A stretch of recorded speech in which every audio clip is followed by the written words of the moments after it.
하겠습니다. 사랑합니다. 축복합니다.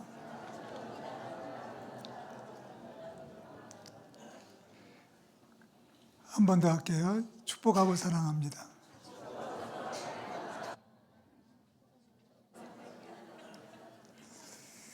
뭐가 좋은가요? 사랑하고 축복하는 게 좋은가요? 축복하고 사랑하는 게 좋은가요? 원하시는 대로 하십시오. 사랑하고 축복합니다.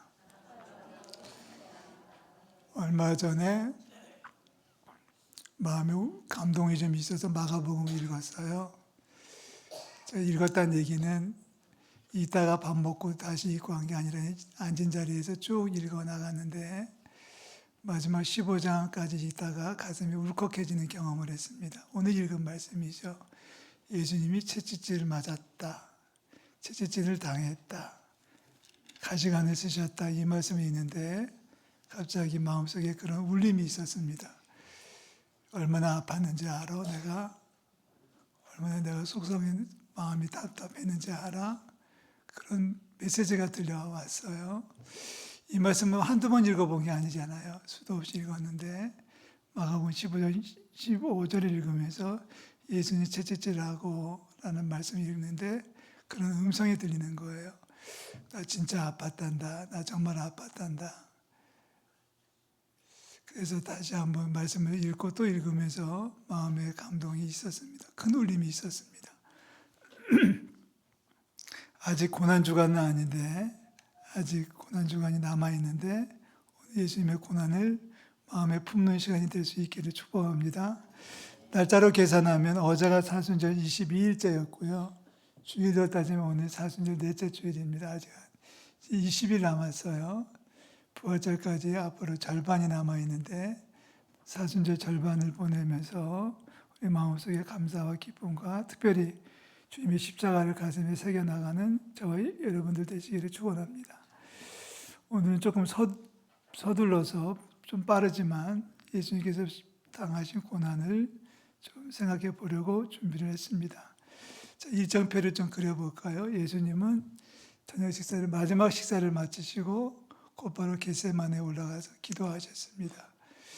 얼마나 기도하셨는지 저건 시간은 나와 있지 않지만 꽤 늦은 시간까지 기도하셨고 기도가 끝날 즈음에 대제사장들이 보낸 폭도들에 의해서 체포가 되셨습니다. 기도하시다가 늦은 시간에 체포가 되신 거죠. 그래서 한밤중에 산헤드린이라는 공회에 끌려가십니다. 산헤드린은 유대 공동체를 통치하는 70명의 회의체 최고 결정기관이에요. 70명으로 구성된 이 산헤드린 공회 회원들이 나이도 많은 분들인데 원로들인데 밤중에 어떻게 달려와서 공회가 모였는지 정말 기적 같은 일이 벌어졌습니다. 어쩐지 간에 한밤중에 산헤드린 공회가 소집이 됐고 공회 회의를 거쳐서 예수님은 사형에 처하도록 결정이 됩니다. 재심도 없고 항소도 없고 상고도 없고 아무것도 없이 그 자리에서 사형이라고 결정돼서 사형에 들어가게 되는 겁니다. 다만 한 가지 문제는 유대 공회는 사형을 결정할 수는 있어도 사형을 집행하는 것은 로마 총독에게 넘어가는 권한입니다. 로마의 압제를 받고 있기 때문에 사형을 직접 진행할 수는 없어서 로마 총독에게 부탁을 해서 로마 총독이 허락을 해야만 사형이 집행되는 거예요. 그래서 새벽에 빌라도의 법정으로 끌고 가는 겁니다. 예수님이 또 밤에 한숨도 못 주무시고 끌려가서 또 끌려가서 빌라도 법정 앞에 섰습니다. 빌라도가 신문을 간단히 하죠. 그리고서 사람들 앞에 이제 세워놓고 묻습니다. 어떻게 했으면 좋겠냐고 이제 군중심리를 이용하는 거죠. 그랬더니 백성들이 십자가에 처형하라고 해서 십자가 사형 집행이 진행이 되는 겁니다. 자, 그 얘기가 이제 15절부터 시작됐는데요. 예수는 채찍질하고 십자가에 못 박히게 넘겨줬다. 채찍질하고 예수가 뭘 했다고요? 예수는 채찍질을 당했다. 과연 채찍질을 당한다는 게 어떤 의미였을까요? 그냥 몇 대 맞고 넘어가는 정도가 아닙니다. 로마인들의 채찍은 나무로 된 손잡이가 있고 거기에 가죽으로 연결되어 있는 끈이 있었습니다. 채찍이 있었던 거죠. 채찍의 길이가 보통 60에서 70cm, 길면 1m를 넘지 않았습니다. 그런 채찍 중요한 것은 가죽으로 만들어져 있는데 그 채찍의 끝에 짐승의 뼈 조각이나 아니면은 쇠 조각을 달아 놨습니다. 보통의 채찍이 아니라, 자, 영화를 우리가 종종 보죠. 오늘 영화를 안 볼 건데 상상에 막히겠습니다만은 예수님이 채찍을 당하실 때마다 이렇게 줄이 하나씩 탁탁 가는 모습을 많이 보셨을 거예요. 더 이상 표현을 못하는 거예요. 그 이상을 표현을 못하는 겁니다. 채찍에 맞는 순간에, 회초리에 맞는 순간에 등에 줄이 하나 빨간 줄이 착 가지는 정도가 아니라 로마의 채찍은 한 대 맞으면 살점이 뚝뚝 떨어져 나가는 채찍입니다. 그냥 살이 빨개지는 정도가, 멍이 드는 정도가 아니라 살점이 뚝뚝 떨어져 나가, 심하면 뼈 조각까지 보이는 것이 로마 군인들이 쓰는 채찍질을 당한다는 표현입니다. 그 채찍을 맞으시는 거예요. 몇 대를 맞았는지는 설명이 없어요. 아마 많이 맞지는 않았을 것 같아요. 원래 유대인들의 법에 의하면 40에 하나 가만 매를 때리도록 그렇게 돼요. 아무리 많이 때려도 39대 이상은 못 때리게 되어 있습니다. 이건 유대인의 법이고 로마인의 법은 몇 대까지 때린다고 하는 제한 규정이 없어요. 죽을 때까지 때리는 건데 죽으면 안 되는 거죠. 왜요? 십자가에 처형했기 때문에 살려는 둬야 되기 때문에 죽기 일부 직전까지 때렸을 것이 분명합니다. 그러니 그 10대를 맞았든 20대를 맞았든 채찍에 한 대 맞았든 살점이 튀었으니까 피가 낭자했을 거예요. 자, 그리고 나서 그 몸에 예수님을 끌고 브라이도리온의 뜰로 넘어가는 겁니다. 브라이도리온 뜰 안으로 들어가서 온 군대를 모으고 17절이죠. 자색 옷을 입혔다. 자색 옷이라는 것은 군인들이나 귀족들이 입는 옷을 입힌 건데, 자색 옷을 입힌다는 것보다도 더 중요한 것은 상처가 나고 지금 피가 흐르는데 옷을 입히는 걸 고통이었을 거예요. 상처가 나면 빨리 옷을 벗겨서 치료해야 되는데 거기다 옷을 벗기고 입히고를 반복하면 그 쓰라림은 더 커졌을 겁니다. 거기다가 또 하나 가시관을 엮어 씌웠다. 다 같이 따라 하시래요. 가시관을 엮어 씌웠다. 자, 가시관을 엮어서 씌웠다는 얘기는 요만한 거를 올려놓은 게 아니라 머리 전체를 덮은 거예요. 머리 전체를 가시관을 엮어서 머리 전체를 뒤집어 씌웠는데, 고증에 의하면 가시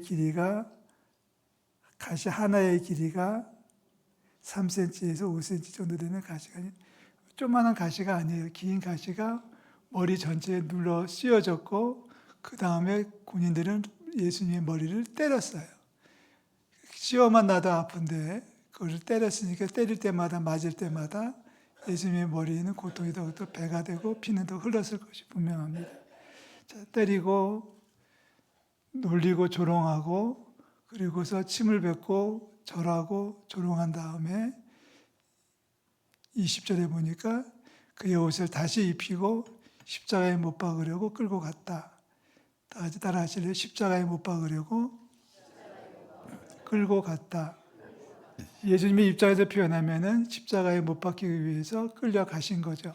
그 십자가에 못 박히는 장소를 우리는 히브리 말로 골고다, 라틴 말로, 로마 말로는 갈보리라고 불렀습니다.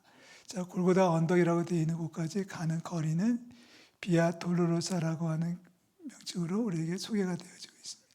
예수님의 십자가의 길, 슬픔의 길, 고난의 길이라고 하는 비아 돌로로사의 길이는 총 600m입니다. 그리고 계단길이고 언덕길입니다. 그 길을 예수님이 십자가를 지고 올라가셨다는 거예요. 엄청나게 힘들어서 중간에 가다가 쓰러지고 넘어지고 일어나지 못하니까 이제 다른 사람에게 대신 짊어지고 마지막은 끝까지 올라가긴 했습니다만은 이 비아 돌로로사의 길은 600m라는 사실을 기억해 주시면 좋겠고요. 언덕길입니다.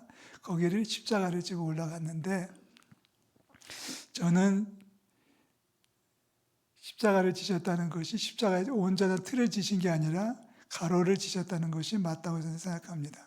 십자가 이렇게 이게 가로고 세로가 있잖아요. 가로가 있고 세로대가 있는데 세로대는 골고다 언덕에 이미 준비되어져 있고 가로로 된 것을 예수님이 짊어지고 가는 겁니다. 짊어지고 가는데 그 무게가 30kg에서 40kg 되는 나무를 밤새 잠 못 자고 먹지 못한 분이, 그리고 여기저기 두드려 맞고 조롱당한 분이 그 십자가를 지고 걸어 올라가셨습니다. 비아 돌로로사 슬픔의 길, 십자가의 길 600m를 걸어 올라가셨어요. 자, 그리고 나서 골고다에 도착해서 이제 눕혀지고 가로대 위에다가 고정하는 작업을 하는데 그것이 바로 십자가에 못 박는 겁니다. 십자가에 못 박는데 못의 길이가 과연 얼마나 컸을까? 학자는 연구를 했는데 보통 길이가 13cm에서 20cm까지 보는 것이 맞다고 봅니다. 못의 길이가 짧으면 13cm, 길면 20cm. 못의 굵기는 약 2cm에서 3cm. 못인가요? 창인가요? 그것을 두 손에 박히시는 거예요. 정확히 표현하면 손바닥이 아니라 손목에 박히셨다고 하는 것이 맞는 이야기입니다. 왜냐하면 제가 이제 부활절 고난주간 때마다 말하지만 손바닥에 못을 박고 오랫동안 있으면 찢어져서 이제 떨어질 수밖에 없기 때문에 손바닥에 못을 박는 게 아니라 손목에 박는 것이 상식적인 판단입니다. 해볼 수 없으니까 아멘하고 믿으시면 돼요. 아멘. 그 상태에서 예수님은 십자가 세워졌고 들려졌고 세워진 거죠. 거기서 아침 9시에 들려진 다음에 그리고 6시간 동안 계시다가 오후 3시에 운명하셨습니다. 이게 예수님의 마지막 스케줄이에요. 일정이에요. 물과 피를 쏟으시고 오후 3시에 운명하시기까지 예수님은 십자가에서 못 박힌 채로 그리고 창의 옆구리를 찔린 채로 남아 계셨습니다. 왜 그렇게 죽으셨을까? 자, 우리 성경을 두 군데를 확인해 보려고 하는데요. 구약에서 이사야서 49장 말씀을 읽겠습니다. 이사야 49장 다 같이 읽을게요. 여인이 어찌 그 젖 먹는 자식을 잊겠으며 그들이 혹시 잊을지라도 나는 너를 잊지 아니할 것이라 내가 너를 내 손바닥에 새겼고 너희 성벽이 항상 내 앞에 있나니.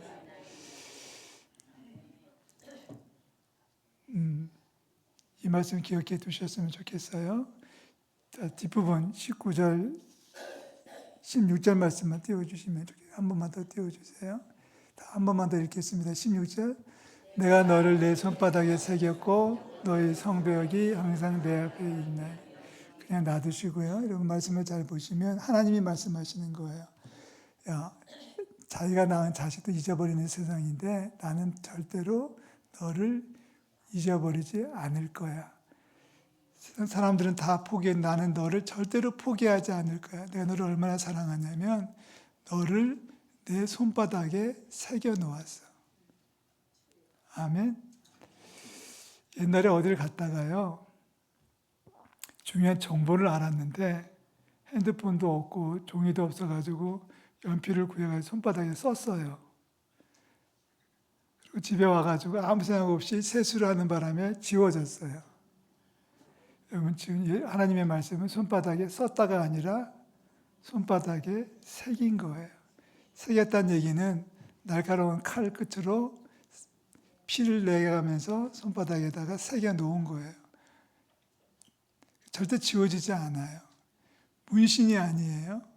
손바닥에 상처를 내서 저와 여러분들의 이름을 새겨 놓으신 하나님은 사랑이신 줄로 믿습니다. 그 하나님이 우리를 얼마나 돌보시냐면 너희 지키는 성벽이 항상 내가 지키고 있어. 걱정하지 마. 이렇게 말씀하시는 거예요. 주님의 사랑 안에 승리하시기를 주의 이름으로 축원합니다. 얼마나 우리를 사랑하시는지 손바닥에 새겼다. 그리고 그 사랑의 현실이 십자가의 죽으심입니다. 채찍에 맞으시고 가시면류관을 쓰시고 얻어 맞으시고 조롱당하시고 십자가를 지고 골고다에 오르시고 그리고 못이 박혀서 죽으실 때까지 한마디 불평도 하지 아니하시고 저 여러분들 사랑하셔서 사랑으로 향해 주신 십자가의 절기를 지금 보내고 있는 거예요. 이 말씀은 이사야서 49장 말씀처럼 손바닥에 새겨 주신 그 정도의 사랑이 우리를 향한 하나님의 사랑인 줄로 믿습니다. 자, 그럼 우리는 어떻게 반응해야 될까요? 갈라디아서 6장 17절 말씀을 읽고 싶은데요. 화면에 올려주시면 읽겠습니다. 다 같이 읽겠습니다. 이후로는 누구든지 나를 괴롭게 하지 말라. 내가 내 몸에 예수의 흔적을 지니고 있나. 사도 바울이 하는 말이에요. 갈라디아서의 마지막에 가서 너희들 나를 함부로 하지 마. 나한테 까불지 마. 나한테 대들지 마. 나한테 죄송합니다. 엉기지 마. 이런 뜻이에요. 왠줄 알아? 나는 내 몸에 예수의 뭐를 가졌다? 자, 흔적이라는 얘기는 도장을 찍었다는 뜻인데, 옛날 고대 군동에서는 짐승을 팔고 살 때 짐승의 소유권이 바뀔 때마다 짐승의 엉덩이에다가 불도장을 찍었어요. 그럼 보신 적 있으실 거예요. 인두를 불에 달고 가지고 빨개지면 그것을 엉덩이에다 딱 대고 있으면 살이 타들어가면서 도장이 찍혀지는 거예요. 지워지지 않는 거예요. 지금 그 얘기하고 있는 거예요. 너희들 나한테 까불지 마. 하나님이 나를 손바닥에 새겨놓고 나를 보고 계셔. 너희들 나한테 엉기지 마. 나는 지금 내 몸에 예수의 흔적을 가지고 있어. 이 두 가지가 같이 세트로 짝을 이루고 있는 거예요. 하나님은 당신의 손바닥에 우리를 새겨 놓으셨고, 할렐루야. 우리는 주님의 흔적을 내 몸에 가지고 있고, 그러면 우리를 달래줄 사람이 누가 있겠습니까? 우리를 사랑하신 하나님의 사랑에서 누가 우리를 끊을 수 있겠습니까? 하나님이 우리를 얼마나 사랑하시는지 십자가에 죽기까지 하셨고, 그 우리의 이름을 당신의 손바닥에 새겨 놓기까지 하셨는데, 이제 우리 차례죠. 우리가 해야 될 차례죠. 우리의 몸에 예수의 흔적을 가지고 있어야 되는데 과연 있냐가 이게 문제예요. 이제는 물어봐야 돼요. 묻습니다. 사랑하는 성도 여러분, 예수의 흔적을 몸에 지니고 있습니까?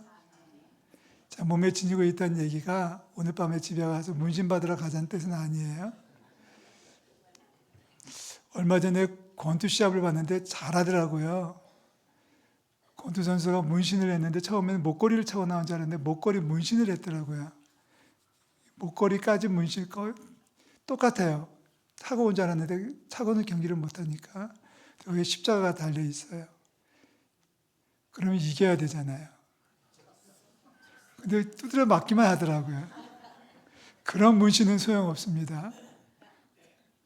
문신을 하자는 얘기가 아니라 우리의 심령에 예수님의 도장을 꽉 찍어서 나는 주님의 소유가 돼서 주님이 나를 지배하시고 나를 통치하시고 지켜주신다는 믿음으로 세상을 승리하는 저희 여러분들 되시기를 축복합니다. 하나님 우리를 얼마나 사랑하시는지 손바닥에 새겨 놓으셨고, 이제 우리는 하나님의 사랑에 감사하는 마음으로 우리의 몸에다가 우리의 심령에 예수님의 흔적을 남겨서 승리하며 십자가의 군병이 될 줄로 믿습니다. 믿음 안에 승리하는 저희 여러분들 되시기 바라고요. 요즘 전쟁 때문에 걱정들이 많은데 하나님께서 알아서 해주시겠죠. 걱정이 되지만 그렇다고 그것 때문에 근심하지는 않습니다. 물가가 오르겠지만, 그래서 살기 어려워지겠지만 주님께서 돌봐주실 줄 믿고요. 우리의 성벽을 주님이 지켜보고 계시니까, 우리의 이름을 당신의 손바닥에 새겨놓기까지 하셨으니까, 아니 우리를 위해서 죽기까지 하신 하나님의 사랑이 오늘도 내일도 이번 주간 우리를 돌보고 지켜주실 줄로 믿습니다. 십자가를 지어 당당하게 골고다를 오르는 우리 성도들 되시기를 주의 이름으로 축원합니다. 다 일어나십시오. 마지막 찬송.